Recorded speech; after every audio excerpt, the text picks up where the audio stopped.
Good morning to anyone that's joined so far. We'll just wait a minute or so for everyone else to come into the call.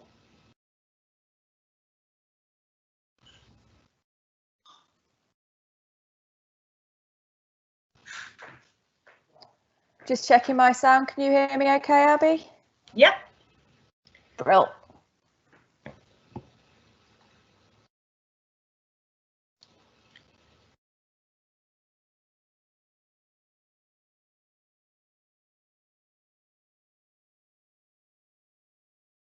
Okay, and we'll start in a second.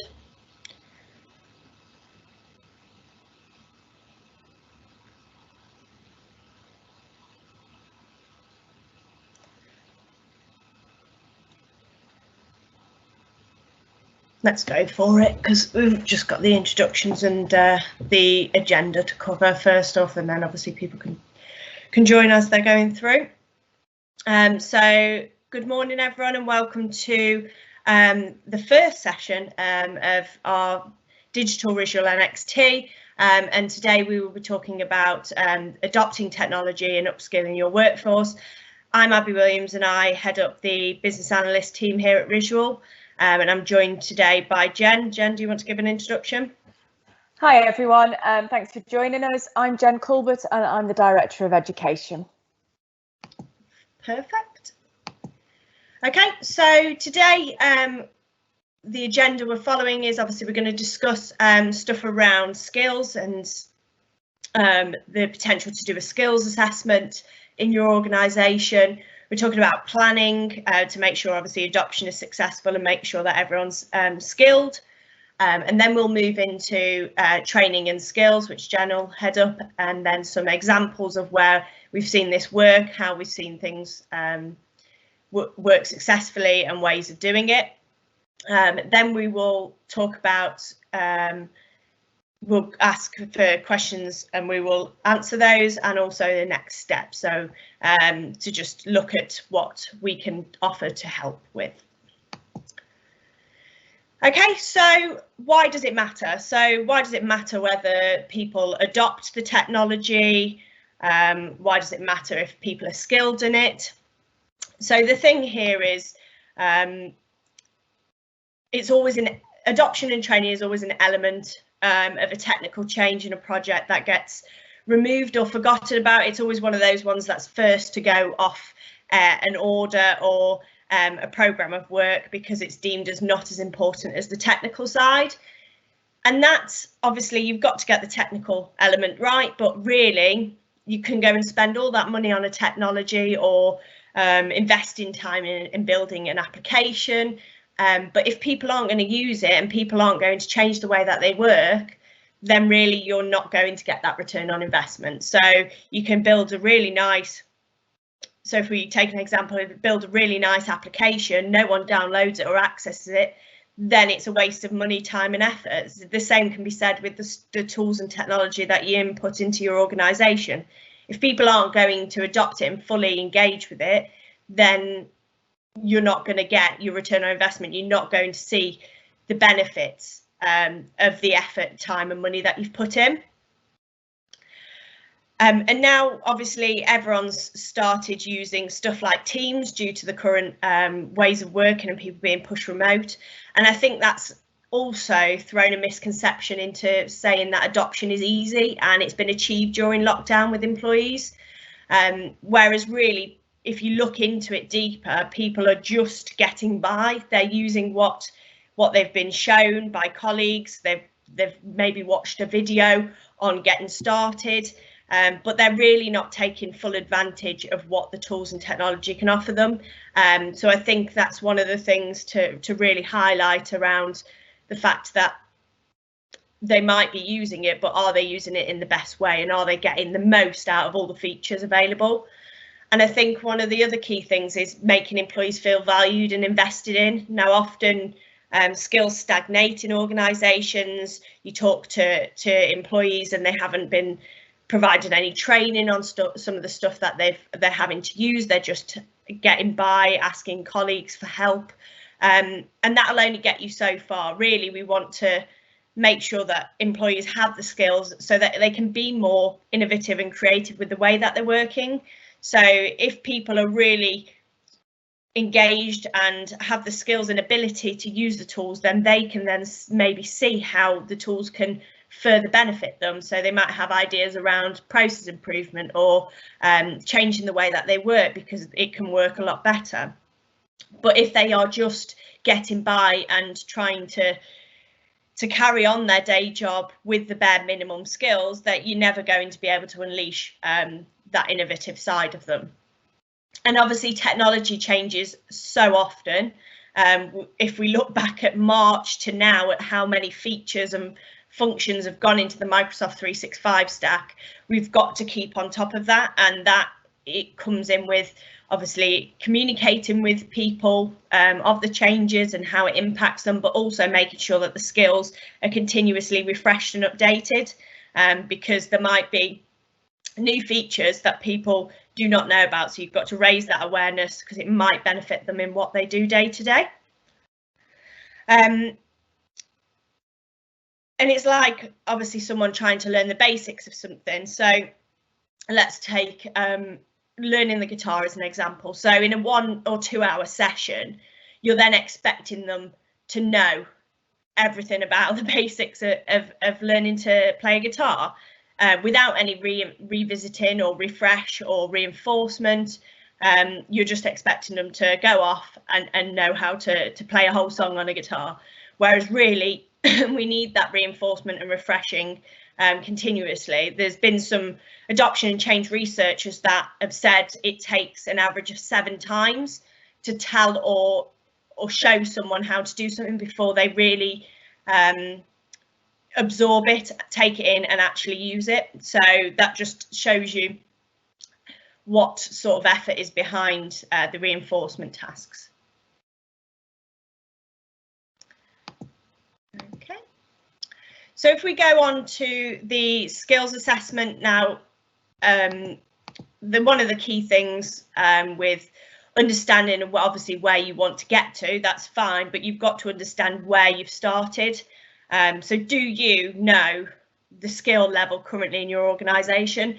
Now, whenever I ask that, people just assume that everyone's got a basic skill in a tool, so like Excel or PowerPoint or Outlook. There's an assumption there that because people are doing the jobs that they're doing, that they are actually confident and have the maturity in those tools to start with. Whereas when we've ran a lot of these skills assessments, we're finding that actually there is pockets of skill gap, and there is areas where they're not as confident with stuff like Excel or Outlook, depending on what job they do. Depends on how much interaction they have with those tools. And obviously we know that we can get shown something, and if we don't use it for 3 or 6 months, then the likelihood is we're going to have to need to look back and see how to do things. So if we talk about the digital skill gap, obviously the government, loads of people have talked about this around the fact that the rate of change in the technology and digital world is quite fast paced, and with that obviously the gap gets larger. So when we did a lot of these skills assessments, we found that around 40% of employees are not confident with the basic tools of Word, Outlook, PowerPoint and Excel, whereas it was assumed that everyone had a clear understanding of how to use them and what to use them for.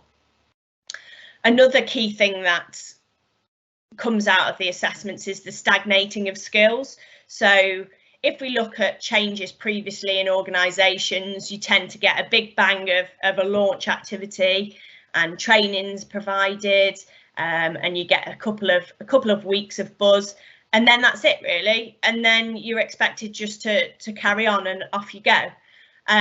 Whereas really we're seeing it that you need that reinforcement task, you need those refresh, you need to constantly be providing maybe new hints and tips or anything like that to continue the engagement and to slowly build up people's skills. I can see that some people are struggling with the rate of change.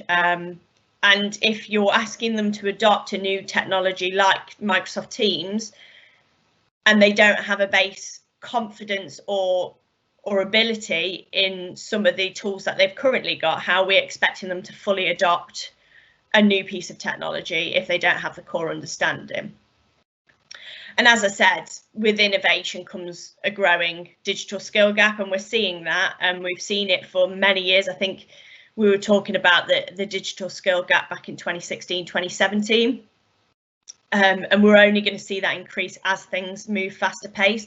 Now, obviously, we've taken quite a big leap in the past 6 months around the tools that are available to people, but it's making sure that we can get the most out of people and the tools that they're using. So we just need to make sure that we have the skills internally, and we really harness that and promote that. Jen, did you want to add anything to that side of it from an educational point of view? Yeah, I mean, I think I would agree that what we really are focusing on now, as you say, is that skills gap. We've been talking about it for a long time, and it still exists. It is different. The skills that are needed have changed, and where those gaps come in have changed, and the increased innovation means that will continue to happen. I think it's very important that organisations look at being creative about how they fill the skills gap. So we're very innovative with the technology, and we need to do the same with the training and the filling of the skills gap. So it's about looking at upskilling and reskilling people we have. It's looking about the crossover of skills, but also bringing in new talent through apprenticeships or graduate schemes, etc. But I think what organisations need to do, and what we as training providers need to do, is understand that it's not always one route that's going to suit an organisation, that really it's quite important to look at lots of different training opportunities, how to bring in different people into the organisation with different outlooks, different understandings and different skills, and train them in different ways to make sure that they learn and develop. And a really important part of it, of course, is finding those people who want to learn and develop, and that's really the key. Finding people who do have the passion to make the change and enjoy the innovations in technology and work with it. So I think that's quite important that people think about that from a training side.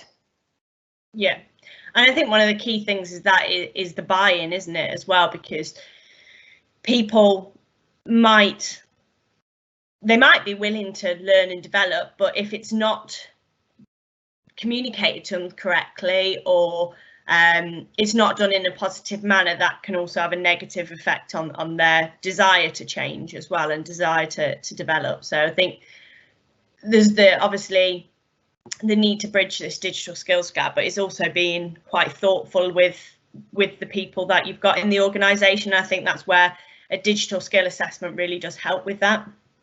Yeah, and I think that's one of the things we often discuss when we're putting things together for partners, isn't it, and clients, is that we are dealing with individuals as well as technology, and that does make a difference as to how we deliver training, how we roll things out, because you are working with individuals who develop in different ways, and that is really important. Yes.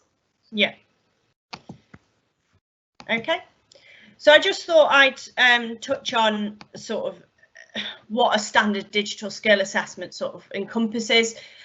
So obviously we want to build out a profile of users whilst keeping it anonymous, because we know that people don't like to respond to surveys or forms if they're not anonymous, because they might think that it's a way to find them out, and they think that it could be used against them. And this is not what the digital skills assessment is for. This is for us finding the skills gap and us creating an action plan to bridge those gaps and improve the overall success within the organisation. So we want to create that profile of users. We want to understand whereabouts they work in the organisation, their current working environments, and all those elements that create a profile of a user. We then want to start assessing the skills and confidence levels. Now, someone might have the skill level, but if they don't have the confidence in those skills or in the way of using the tool, then those skills are basically useless. So we need to make sure that people have got the confidence, and if they haven't, then how do we build that up? Because they might have a real good ability to do something, but if they've not got the confidence in it or in themselves, then we're not going to be able to harness that. And then we need to gain an understanding of more advanced digital tools and technology. So we've got the basics, stuff that's been around in the organisation probably a number of years, but then we need to get their understanding of more advanced and digital tools. So do they understand what Microsoft 365 is? Do they understand the need for cloud services? We need to get an idea of what their understanding is of future and more fast-paced technology. And then we need to build some recommendations and an action plan to bridge that skill gap and improve the overall adoption and the success of any future changes. Because if we can get this right, if we can get the skill level up, it might just be a confidence thing, because they've only been shown it once and they've not really been able to use it in anger. So we need to make sure that we have those steps in place to make sure that any future changes or introductions of new technologies are going to have more of a fighting chance of being adopted, engaged with. And I've just put some stats on the right hand side for you to read. That obviously this is a fast-paced changing world. The World Economic Forum thinks that we will require significant reskilling by 2022. And if we look at how quickly things have moved in this year with regards to technology, then that's probably realistic. And around 37% of workers in Europe don't have the basic digital skills. And that's quite concerning, because in any role now, there is an element of digital.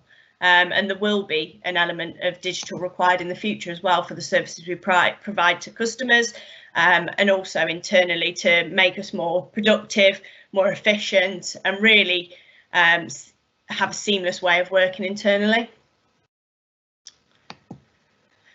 Okay, so if we move on to, obviously, if we do a digital skills assessment, we've got a baseline, we've got an understanding of what might be going on, what skill gaps we've got, and what we might need to do to get them. So then it's obviously about going into the planning. So we look at the three main areas as part of the planning. You've obviously got the overall adoption. So that'll be, how do we engage with users? How do we get them on board? How do we take them on the journey? How do we make sure we can measure what success looks like? And that's your overall adoption. And then within that, you've got your communications and you've got your training. So how do we get the messages out?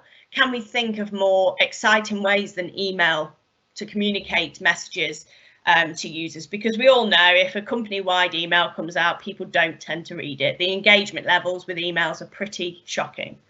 So we need to think and start using the tools. So if we take Microsoft 365 for an example, obviously we might only be rolling out elements of Teams out or SharePoint, but we want to start using some of the tools within that to be able to push out messages so that people are actually using it without realizing it.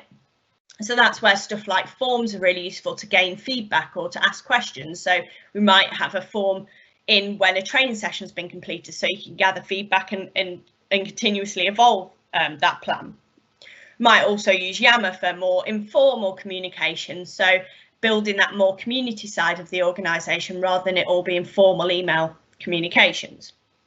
And there might be, we've seen it work well, where there's a live Q&A in Yammer where a champions group of people manage the questions and answers that come out of that. So there's loads of different ways that we can use the tools to bring that sort of programme of change up to a digital era. And obviously around the communications, we'll go into more detail around each of these in a minute, but the idea is that these are the core things that we need to build together in an overall plan for the whole adoption and engagement in an organisation. Okay, so if we go first on to adoption plan, as I said,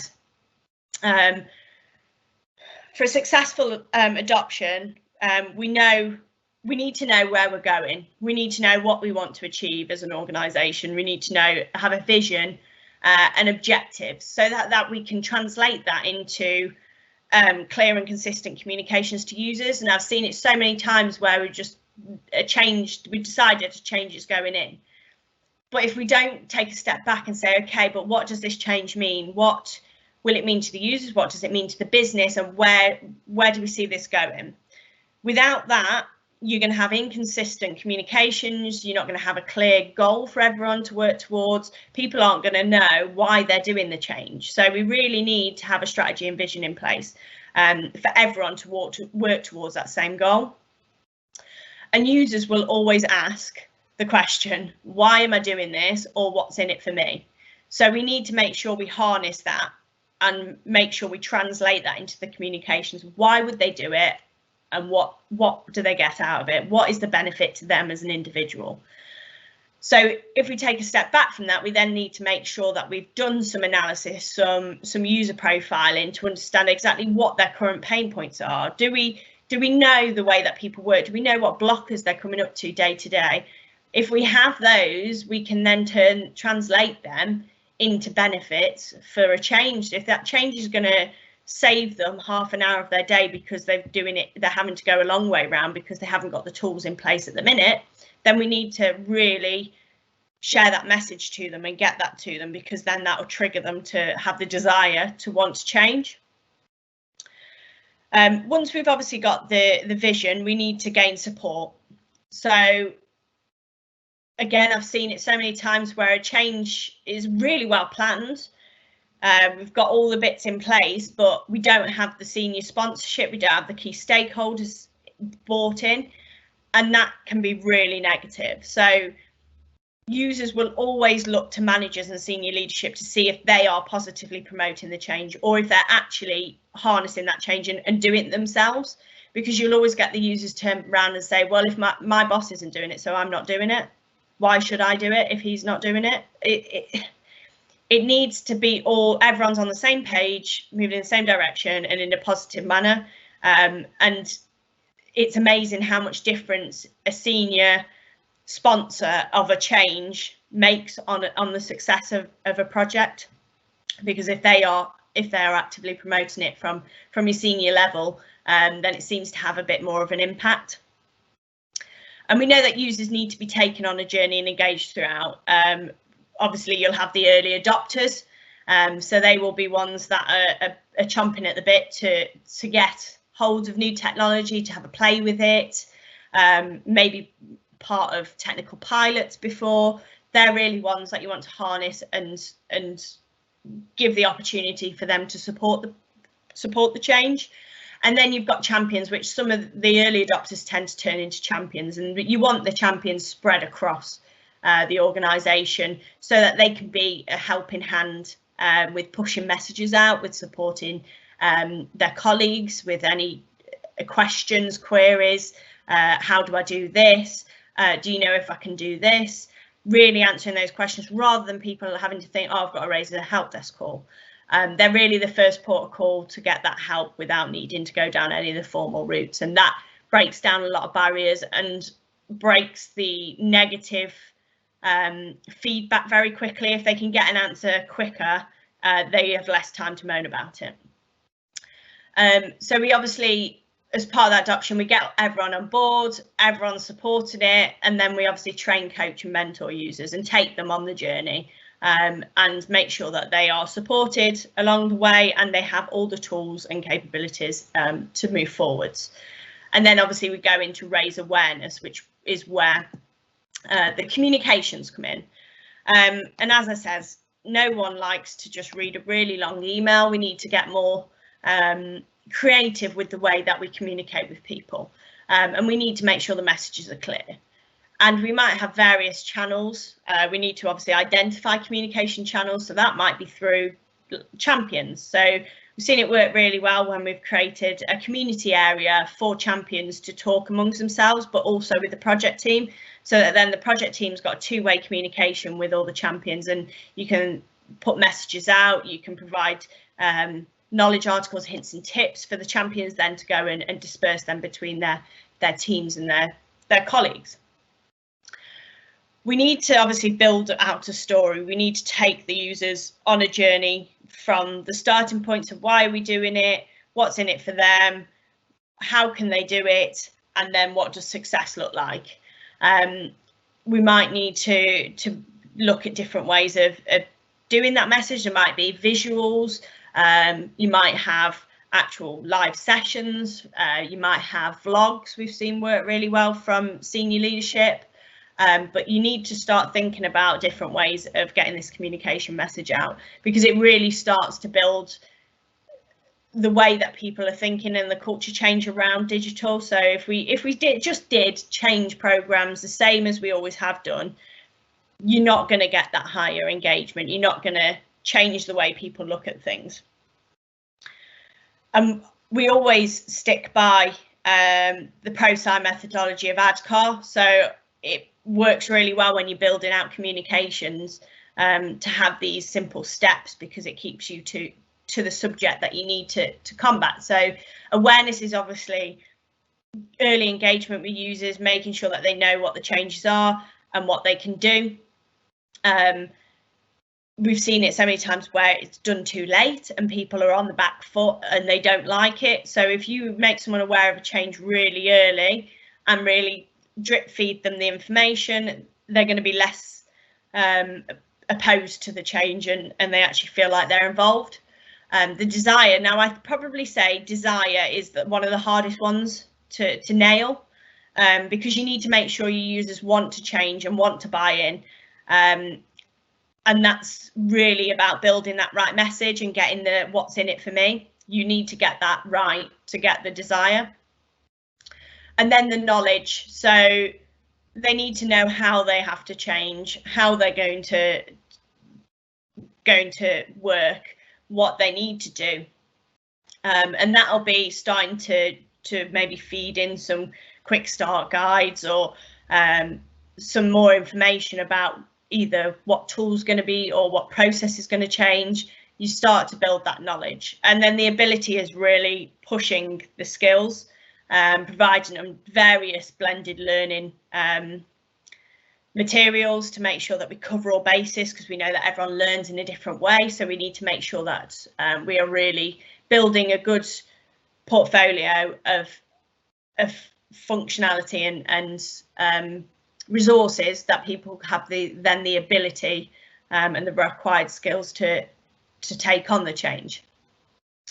And then finally, the reinforcement. So if anyone's listened to me before at an NXT around adoption, then they will already know that I hammer on about reinforcement. So it's always one that gets forgotten about. As we said, we see skills stagnate, we see a big launch and then that's it. Reinforcement is one of the key things to sustain the change, for people to remind people this is how we are moving, this is what we are doing. Otherwise, if you get that, people will just revert. If you don't do it, people will just revert back to how they used to work. If they're not getting that constant messaging and this is how you should be doing it, and really pushing them in the way you want them to go, they're going to just keep reverting back. So whether it's hints and tips regularly, whether champions are going to check in, whether you're providing little lunch and learns, it's that continuation. It's more of a BAU activity after a project probably, where it's really pushing the skills up, the knowledge up, and pushing people, because they're not just going to learn it and that's it. Everything's evolving all the time, so we need to make sure that we keep people up to date. And then if I hand over to Jen to talk about the training planning.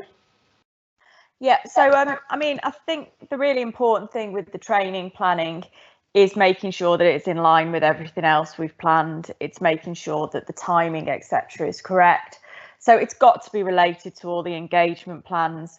We've got to work around how each engagement is happening, and then fit the training in to make sure that it's at the right time, it's within context for what's happening within the client organisation, that people understand why they're doing that training. And very, very importantly for us is if we're doing training on technologies, those technologies are available, that people can start using their skills immediately.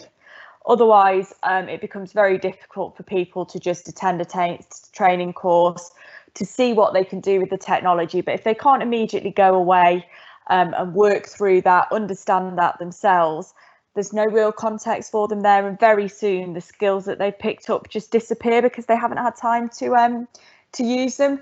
So for us, it's making sure that we understand the business analysis, where the business is. We understand the technology analysis, so what technology is being used currently, what technology is being implemented, when and how. We understand that we've looked at the skills gap analysis, that we've looked at the skills within the team. We've looked at what the impact of the gaps with the skills gaps are, so how that's going to impact the tech being used to its full potential, where that's going to impact the tech being used to its full potential. Quite often the impact on one area of a client's business may be hugely different to the impact on another area, so it's very important to understand that, and that's why we need to use all the analyses that have already been done. And then we do the training delivery plan, so we look at how the company is engaging with the new tech. And then for the delivery plan, it's very much around understanding who needs the training, who'll be doing it, when, how, and all of these things should be taken into consideration. So does the organisation have champions and mentors? They should be part of the training plan process because they are the people that their colleagues are going to. So it's understanding really all of those things that make the training delivery plan work. It's all very well to say you've adopted teams, we're going to deliver teams, but it has to be much more detailed than that. It has to be nuanced and it has to be contextualised for the organisation and the various teams that we're working with, which often means that within a client organisation, the training that people get is not always exactly the same for every member of staff, and it may well be delivered differently. For us, the training plan, it is not successful training if people go away and go, I think I understand how to do that, or I definitely understand how to do that, but they don't then take that back into their job role.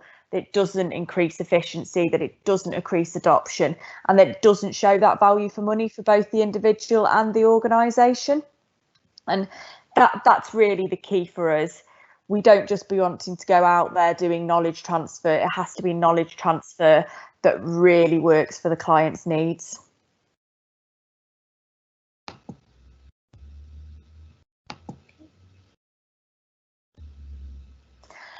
So I'll carry on picking this up if you don't mind. So when we're looking at training and skills development, as I say, the main thing we look at is how it's going to work for a client organisation. But one of the things that we do really need to focus on is, as we've discussed earlier, what that training and skills development looks like. So there's lots of things that we do within our offer. So we, of course, look at the very technical training. Once we go into an organisation and roll out a technology, we need to ensure that either they are in a position where they have a technical team that can manage those technologies, can make sure that any updates and changes are managed and that it works for our client, or that they have, for example, if they require it, a managed service contract to go into that will give them that support. Equally, we need to look at the end users, so the non-technical staff within the organisation. So to use, for example, because it obviously is very topical, Teams. I mean, Abby touched on it earlier. A lot of people sort of sped up their rollout of the use of Teams because under the current circumstances, their staff had to work from home.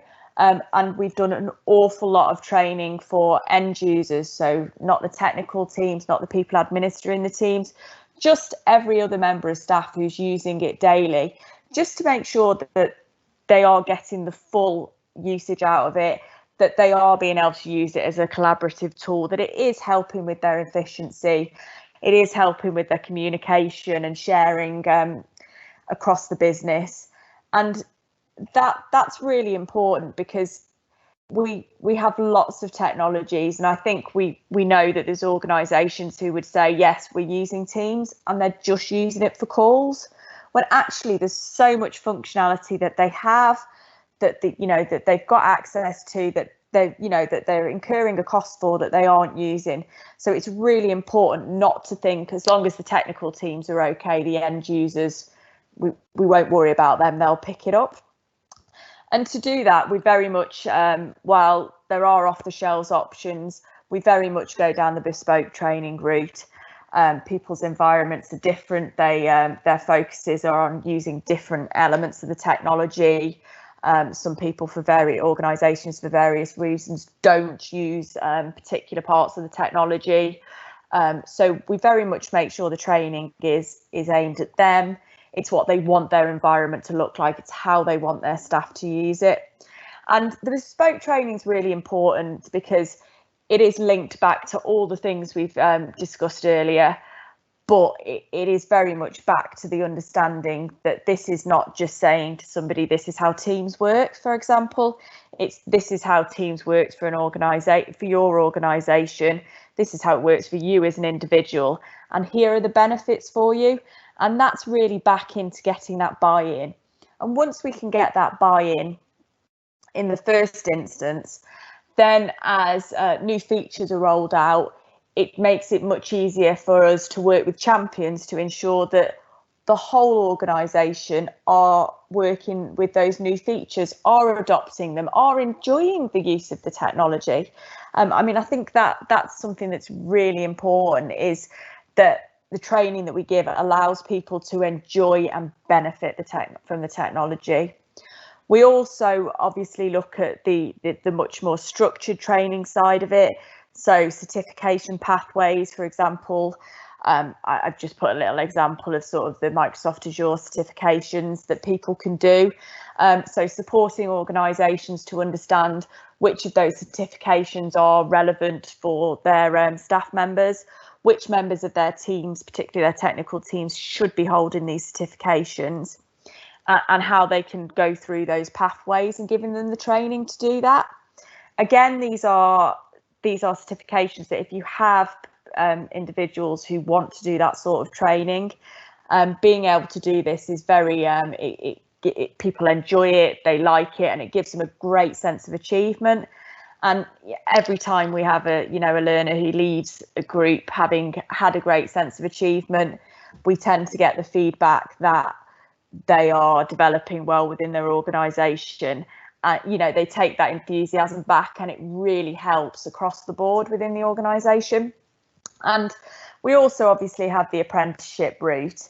And this is very much about looking forward to the future. I mean, Abby touched on it regarding the issues we are going to have come 2020, which is not 2022, sorry, which is not far away. The issues we're going to have with people having skills having fallen out of no longer being current, they're not what we need anymore, and apprenticeships are a great way of combating that. They come into the organisations now, but the learning they are doing is very much focusing on what we know is coming in the future. So they will join an organisation, they will work with an organisation, they will understand the organisation's culture and its technology. But as part of the learning, they always have that view of, this is what the future is going to look like, this is what we're going to develop. And one of the beauties about taking on apprentices is, of course, they enter the workplace as people who are work-based learners. They tend to continue that throughout their career. They want to learn, they want to upskill, they want to, in this sector, embrace the new technologies, because that's what they've always been used to.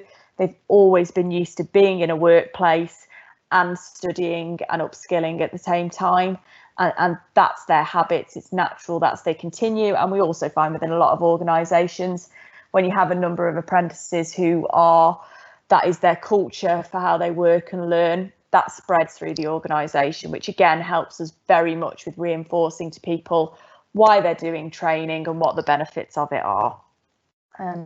So could we just pop onto the next slide, please? Yep. Thank you.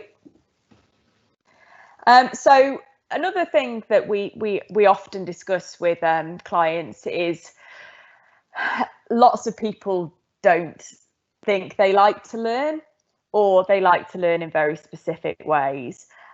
So very much part of our ethos is to make sure that we can deliver our learning in many ways. As you can imagine, at the moment, we are not able to do as much classroom learning as we'd like to do. It is very difficult to get on site and see our clients, but that is something we like to do, take the classroom out to our clients' location, deliver bespoke to their courses to their staff. I mean, this has got lots of advantages. One of the main one being is lots of people like to learn face to face, but actually from a client point of view, it reduces the cost of travel.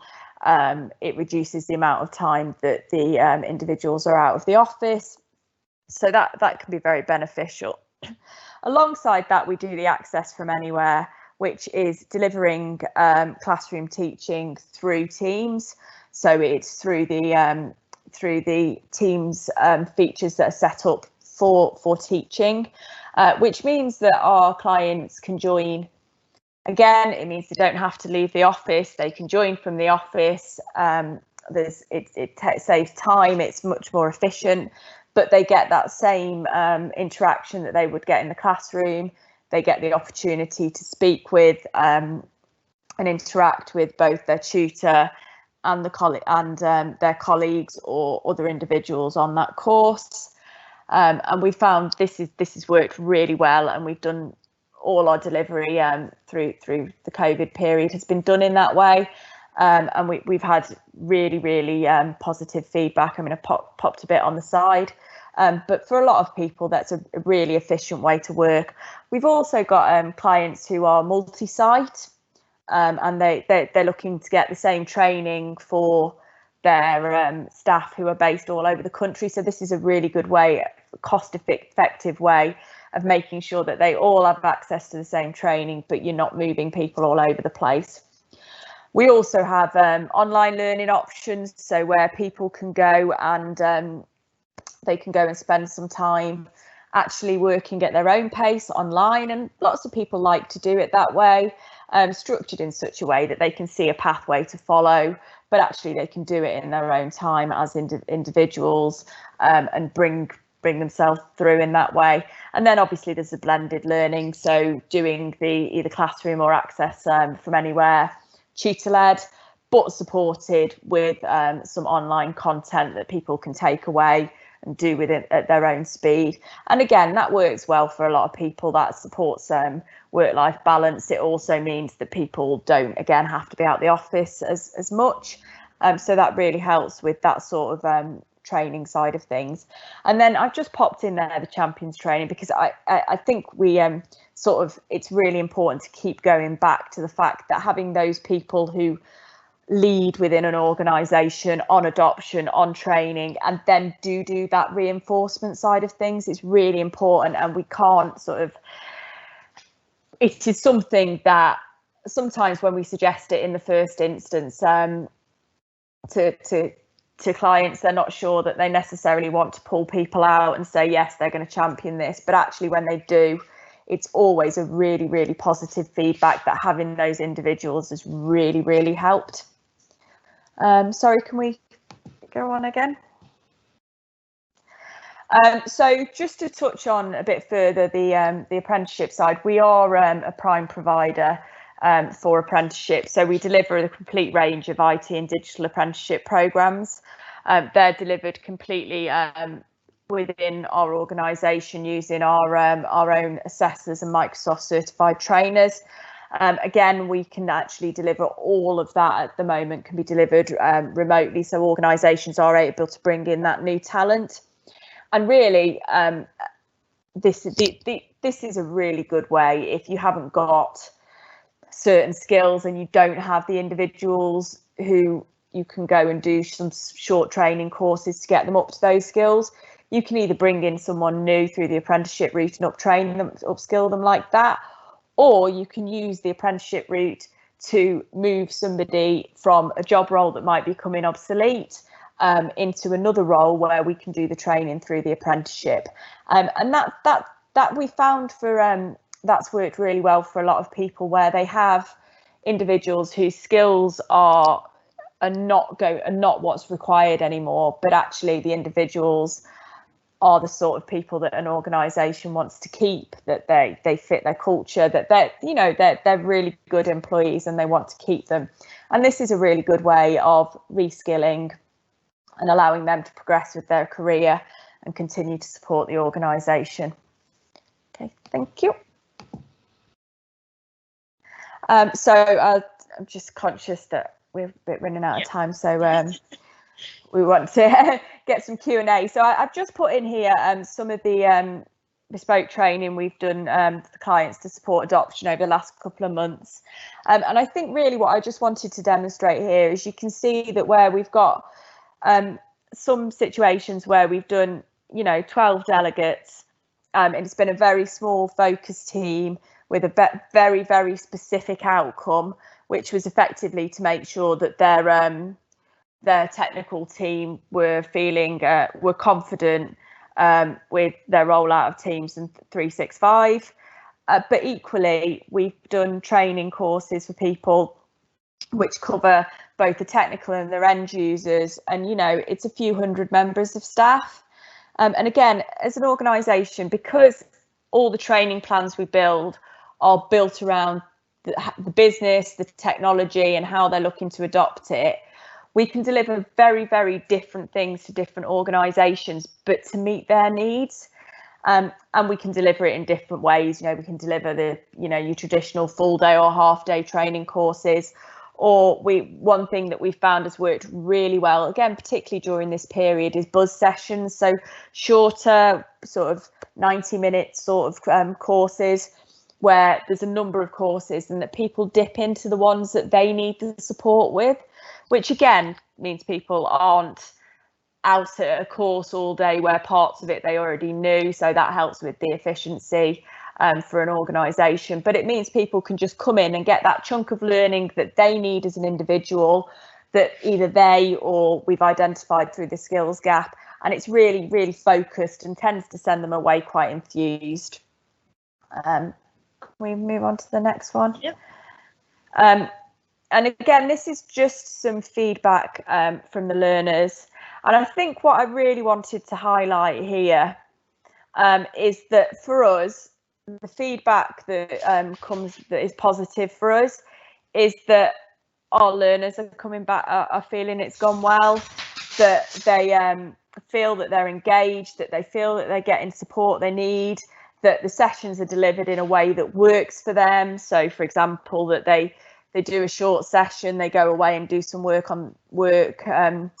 using the technology, and then they come back and then we reinforce that for them immediately. We can answer any questions they've got, and also a recording of sessions to make sure that people can go back and work through them and get some reinforcement there. So for us, it's very much about a successful training course is the learners being enthused, going back and using the technology, and that engagement and adoption being evidence to the organisation and them getting their outcomes from that. So we've got a couple of training courses that we are running, some taster sessions that the marketing team have kindly put on as part of the NXT days this week. So they're just short sessions, but just to give you a feeling and a flavour of how we can deliver training and how we do deliver training. So if anybody is interested in doing that, you can go to the landing page where you booked into this course, and you can join those courses if you want to, and that will just give you a flavour of some of the delivery and the way we interact with our learners and how it might benefit your organisations. And I think, yeah. I was going to say, I think there's a few questions for you, Jen, in the Q&A. Yeah. Okay. I'll just have a quick look at them.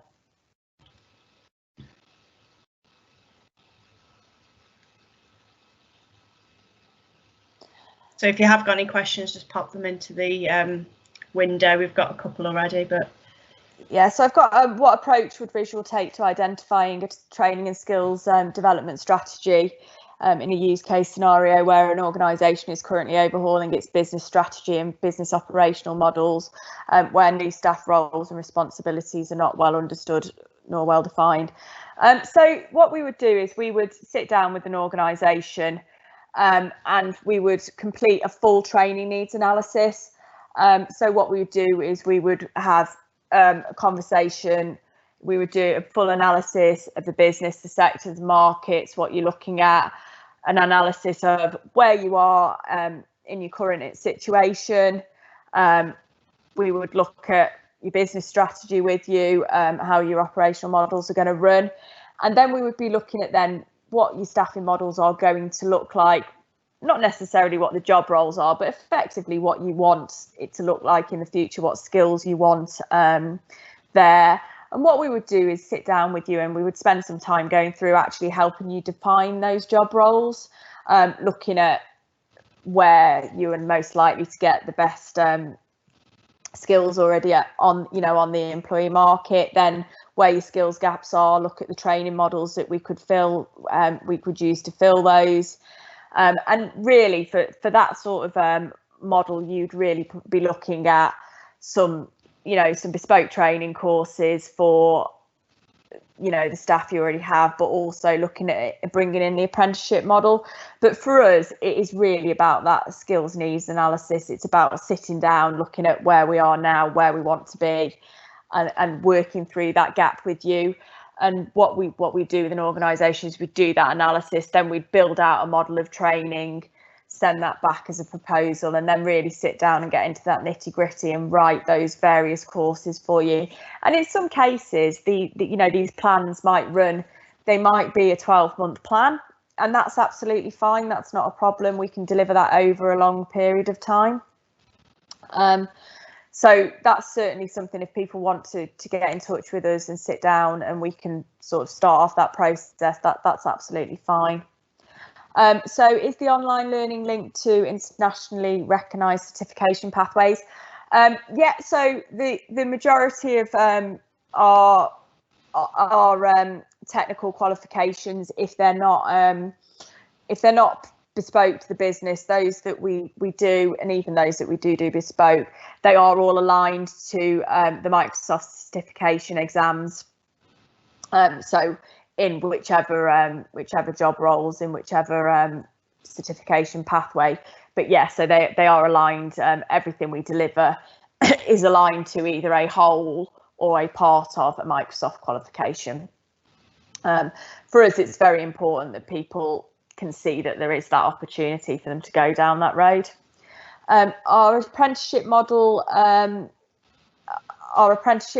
is UK, England and Scotland, England, Wales, sorry, not Scotland. So it's not regional, it's all across England and Wales. And we deliver completely across that region and can support adoption like that. Outside the UK, it's quite a different system, but we certainly have training that we can do. I hope that answers everybody's questions. Yeah, is there any more? If you just pop them in, if anyone's got any more questions. And if not, we will wrap up. Yep, so as we say, you'll be able to get the recording from this session from the landing page, also access the training sessions, the taster training sessions, and any other sessions that you would like to do this week, including the keynote, which is always worth having a listen to. And obviously you can get in touch with us if there's anything that you'd like to discuss further, if you'd like to look at further conversations around the adoption and training piece, and the marketing department can get you in touch with us for that. And thank you all very much for joining us. Thank you.